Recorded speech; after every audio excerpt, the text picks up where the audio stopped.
So what's up guys? For today's video, pag-usapan natin kung paano and kailan namin na-acquire ang aming Seal 5 Premium, kasi marami tayong nababasa sa mga comments, especially sa Facebook, sa group, na napakahirap kumuha ng Seal 5 DMI, even the dynamic and the premium. So for today's video, pag-usapan natin yan. Then also, today's video, kukunin na rin natin ang ating plaka and ang ating ORCR. Yan ang alaga nating ibon, si Chichi. Yan. So samahan nyo kami guys. Let's go! Then kahapon guys, nagpag-graphene coating na rin tayo. Tapos ko na rin sa YouTube yun. Very nice. Then, tapos nyo na guys, yung mugs.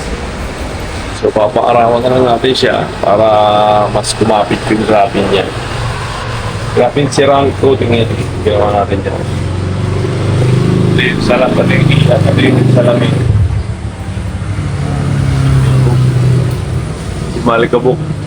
Si Malikabok dito sa lugar namin eh. So ito yung nabili na sa Shopee na panlinis ng loob. Ayan, Microtex MTX Multipurpose Cleaner. Passion stains. Pahid mo, ang galing hanggang. Quick clean, malalaman natin yan pagka tinesting na natin siya. Yan yung ating air compressor. Lagyan natin sa sakyan to. So guys, back to our video. Back to our topic. Okay lang muna, pinag-usapan natin kung paano namin nakuha ang aming Seal 5 Premium ng BYD.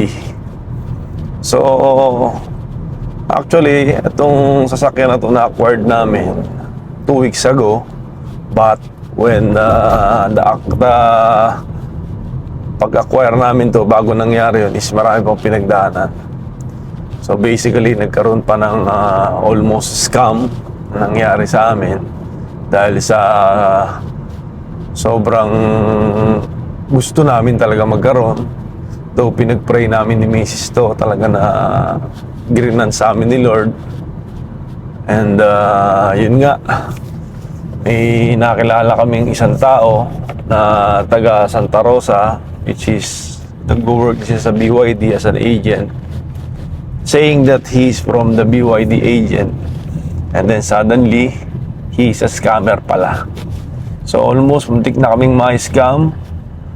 Lahat ng hiningi niya sa amin was, we were thinking legit, kasi even the bank account na pinagsenda namin ng pera was almost the same as the Greenland Automotive ba yan? Parang ganun yung account. So sinend namin, 10K binayad namin, and yun na nga, that was I think that was Saturday ng 2 weeks ago. And then, sa maayos yung transaction namin, nasabi niya na sa akin, tinanong niya yung kulay, kung anong kulay, sinabi ko lahat ng information na gusto ko. Sabi niya, darating ng Sabado. So, at least, meron pa kaming 6 days waiting. So, napaisip ako, sabi ko, Saturday darating, okay ah. Kasi halos lahat ng nababasa ko sa group, wala talagang dumarating. Kasi wala talaga unit, sa kanya Saturday. So sabi kong ganun, sige, ano natin yan, basta tawagan mo ako, text mo ako kung dumating na para pupuntahan namin yung unit. Okay, pinagpila pa ako ng LTO, yung LTMS ba yun, blah blah blah. So to make the story short, okay na yung deal namin. And then suddenly, that week din, that was I think Tuesday. Tuesday yun ba, no? I think Tuesday, may nag-reach out sa amin, which is yung dating agent na kinakausap ko, which is si Melanie, si Mel. So sinabi niya sa akin, "Sir, may unit kami dito, BYD Seal 5 Premium." Na yun talagang hinahanap namin, kasi ayoko ng dynamic eh. So sabi ko, isip-isip ko, paano ka nagkaroon ng unit? Yung kausap ko, sabi, sa Sabado pandating ng unit ninyo. So that was in my mind. So sabi niya ganun sa akin, yun na nga, may unit siya. So nagtanong ako, sabi ko, paano ko nagkaroon ng unit, Mel? aminin ko sa'yo, may kausap ako dyan. Eh na, sinabi ko na yung pangalan ng tao. Then yun, binulaga niya ako na, ay sir, wala na po yan dito. Nagpanik kami ni Mrs. Hindi naman kami nagpanik ng total panic kasi yung dinaw namin 10,000 sayang kung mawala lang isip-isip namin. Kasi binigyan niya pa kami ng discount, then tinakal sa amin ni Mel na hindi talaga nagkakaroon ng discount yung Seal 5 Premium na yan dahil nga sa demand, sobrang demand yan, hindi sila makapagbigay ng discount. So nangyari, yun na nga, sinabi niya sa akin na wala na yun dito, try nyo mahahabol sir, kung makukuha ninyo pa, kung mababalik nyo pa yung pera, kasi nga ganon ganyan. Sabi ko, ba't naman ganon ang nangyari? So, reach out uli namin si brother. Then, nag-prepare na kami ni Miss ng mga filing documents na ipapile namin kakaso ko sa kanya. Then, suddenly, nag-reach out naman si brother. Then, nagsabi siya sa akin na isusuli niya na yung pera dahil mag-resign na daw siya. So, tingin ko, nakonsensya yung bata. Kasi bata pa naman siya eh. And may future naman siya siguro, kaya naisip niya wag na lang mang-scam. So, to make the story short again, isinuli niya yung pera namin. So, that Tuesday, nagbayad na ako ng reservation kay Mel. Sabi na ako sa kanya, sige, papareserve na ako, ma'am. Pero, bago yun, minake sure muna namin ni Mrs. na talagang taga dun siya talaga. So, tinawagan namin siya. And she's part of the group of the BYD Santa Rosa nga. Kausap din namin yung manager. Yun nga daw, ganyan-ganyan. So, nag-down na ako sa kanya. And ang down po is hindi kayo pwede mag-down ng 10K kasi 20K talaga ang ida-down. Wala akong 10K, walang discount ang premium. Nung time na kinuha namin, walang discount talaga. Yung dynamic lang daw meron. So, nung nakapag-down na kami, that was Tuesday. Then bumalik kami, I think Wednesday, kinabukasan din. Kasi nga ready na yung unit eh. Yung unit kasi is canceled unit yun nung nakuha namin to. Kasi nag-decide na yung kukuha nito sa sobrang tagal kasi na mag-Sea Lion 6 na lang daw. So, ang in-acquire nung dapat nakukuha nito ay Sea Lion 6 na lang. So, kaya nagkaroon ng opening to. Ay nagkataon na masigasig yung agent namin. Alam niya na yun ang hinahanap namin, na matagal na kami naghahanap nun. Minessage siya kami. So, that day, nung sinabi niya, yun na. Pre-process na namin agad. Then, Wednesday, nagbalik kami ng Wednesday doon. Nung bumalik kami ng Wednesday, nagbayad na ako. Then I make sure ko, which is nandun sa first video ko ng Seal 5 na ito, nasa YouTube na to, na nakita ko yung unit, and yun na nga yung unit. Kasi may iba rin nangyari, nagbayad na sila, tapos yung unit wala pa. Paano naman yun? Nagbayad na kayo, so wala pa yung unit. Diba? So, ang saklap nun. So ako, make sure ko nandun talaga yung unit. Ayun talaga yung unit ko. So nung nakita ko na yung unit, ayun na, binayaran ko na dun. The next day, instead na that day ma-release, hindi siya na-release. The next day siya nag-release. Sumunod na araw sila nag-release kasi wala silang technician para mag-release ng unit. So nung nakuha ko na yung unit, hindi nga actually itinuro sa akin yung mga dapat ituro eh. Kasi hindi rin gaano alam ni Mel. Pero inaral ko na naman si Seal 5 Premium. Inalam ko na yung mga dapat kong alamin dito. Siguro kung meron man ako hindi pa nalalaman dito, eh konting-konti na lang yan. Pero yung sa wiper, yan, yung mga pag-adjust dito, ano ng screen, alam na natin yan. Pero meron kasing ako napanood na vlog kay James, yung vlogger sa YouTube din, na kung paano mag-install ng Electro app. Pero ano yun eh, at your risk yun.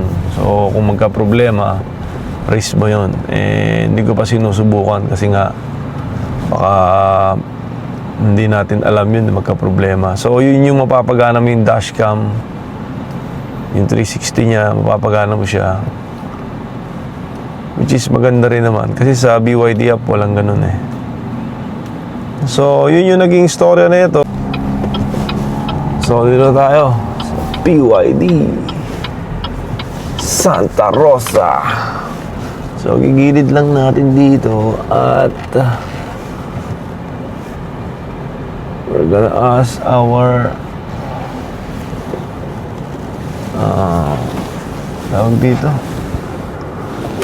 yung ating ORCR at yung ating ano, oh, galing ah, yung police naka ano ah, E7 Max yan, paray, sana all. So ito yung BYD Sea Lion 7 guys. Ano, may tao sa loob. Ganda nito, all-wheel drive. Ganyan na yung ano nyo, hawakan nyo guys, malupit to. Laki ng gulong. 21 ata to. Ang tinitest ni Kuya ng BYD. Nantay na natin si Mel. Ganda oh. Shit. I think ito 470 to eh. Angas. E-Max 9. Lupit din. Ito ngayon ko lang nakita ng personal to eh.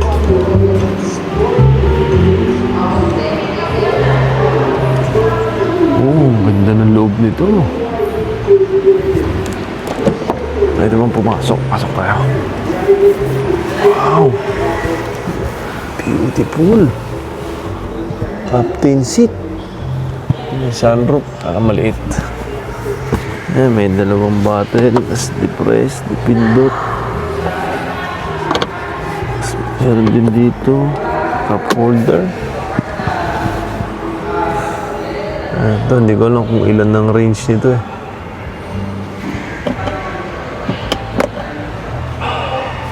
Diba? Dito rin yung controls. Hindi natin alam yung controls mo. Angas. Pero yun ang gusto ko masakyan. Sea Lion 7. Then yung Seal 5. Sea Lion 6. Shark. Seagull. Ito 9. Ito na yung ating agent. Si Ma'am Mel. Ang mabilis mag-process. Kahit yung pag-process ko ng sasakyan, napakabilis nito.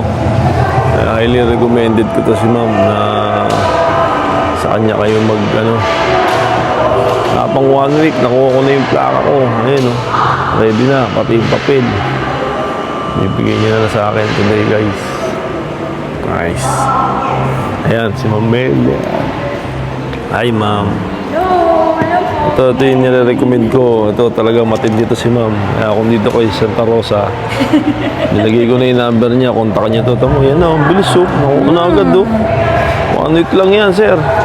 Guys, 1 week lang yan. Halos lahat siya nag-process. Ang bilis. Kontakan niya na si Mel ha.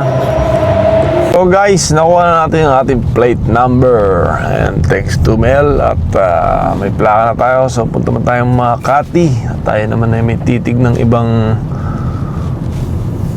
dapat na matignan dun. Then nag-order lang tayo sa Shopee ng plate holder kasi mahal kay BYD. Nasa almost 2,000 pesos ang plate holder nila, 2,1. Pero that is original of BYD. Pero huwag na tayo doon. Doon na lang tayo sa mumurahin lang. Biyahe muna tayo guys. Let's go. So dito na tayo guys sa Palace Makati Hotel. May titignan tayo dito. So patayin natin. So ang trip natin is 55 kilometers, 6.6 kilowatts, 0.2 liters, and 2 hours. Layo. Alright. So dito tayo guys sa Makati. Sa famous lugawan dito. Pasok. sa Tejeros. Ayan. Dito tayo kumakain dati. And may pinuntahan kasi tayo sa Makati. So, naisipan natin dito mag-dine-in uli. So, nung last time na kumain tayo dito, meron na rin siyang second floor. So, kain tayo dito ulit. Tapos na yung inaasikaso natin sa Makati. After na ito, uwi na tayo. Pero may dadaanan pa tayo, ma? May dadaanan ka pa, wala? Wala tayong dadaanan, so uwi na tayo. So, yun si Blue. Pinark namin dyan. Then, pwede naman daw mag-park dyan. May manghuhuli lang, tsaka lang tatanggalin. Wala naman daw nanguhuli dito pag gandang oras. So, antayin na natin yung order natin. Order tayo lugaw with egg with lechon kawali and ano ba yan? Tokot baboy. Si Mrs. ganun din ata. Ako, umorder siya ng rice. Grabe, dami na bago dito sa Makati. Dami nang nag-iba dito. Lubit na talaga. So guys, bigyan ko lang kayo ng info, no? Itong ganitong senaryo, si BYD, ang ginagamit niya is battery. Then, nire-regenerate charge siya ng ating engine. Ayan, ayan, pag ganyan. Then later on, makikita ninyo, pag nirev ko siya, pag once na pumalo ng 40 plus yan, gagana na yung pula. Which is the red mark, yun na yung tinutulungan niya naman yung gulong. Pinapalakas niya yung speed. So, double purpose siya. Then, kaya siya matipid kasi hindi ko ginagamit yung red na pagtulog dun sa gulong. Ang ginagamit ko lang is yung regenerative lang sa battery. Yan. Nakikita nyo sa indicator. So, dito na tayo sa South Luzon Expressway. Pabalik na tayo. Yan. Then, pag brake mo, nag-regenerate din siya. Engine brake. Then, kasama doon, yan na naman. Gumagana na naman siya. Then, pag tinapakan mo ng mabigat-bigat siya, kasi naka 40 SOC tayo. State of charge natin is 40. Anyway, tapos naman na yung break-in. For me kasi break-in 1,000 is okay na eh. So, naka 1,000 na tayo mahigit. So, okay na yan. Pero hindi pa tayo nagtatry ng sport mode. Hindi ko siya sinusubukan. Lagi lang ako naka-Eco HEV. So, pasok tayo ng Toll Plaza. So, yun lang guys. Para lang sa information. So, pag nakaganyan, regenerate lang siya. Then once na pumalo na yung red indicator dun sa gulong, meaning tinutulungan niya na ng power yung tumutulong na yung engine power para patakbuhin ng mabilis si BYD. So ayan guys, ganyan kalakas si BYD Sail 5 Premium. So tara, drive muna tayo guys. So we are here guys, time check 3:10 tayo dumating. So, dito kung ilang kilometers itong tinakbo naman natin pabalik. Kanina was 55 I think yung papunta natin doon kasi sobrang traffic. So, ngayon patayin na natin. Let's see! So, naka 41 lang tayo. Almost 2 litrong gasolina and 0.1 kilowatts. Isa't kalahating oras.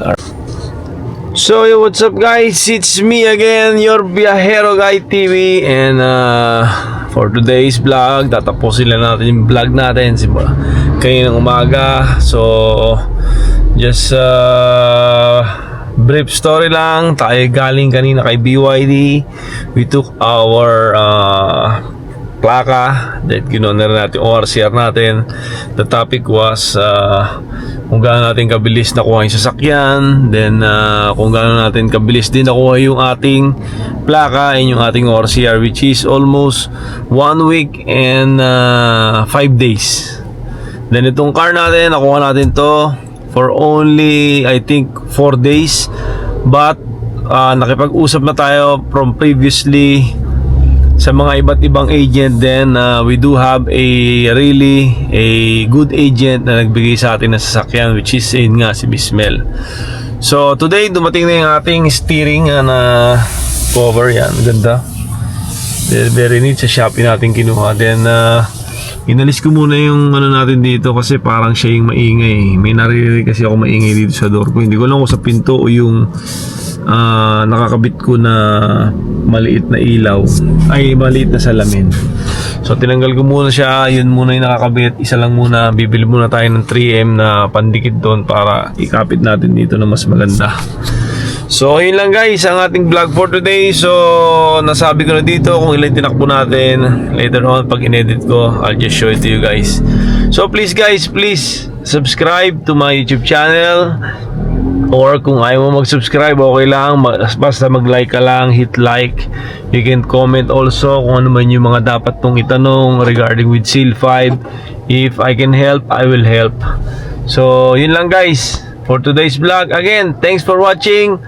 Peace.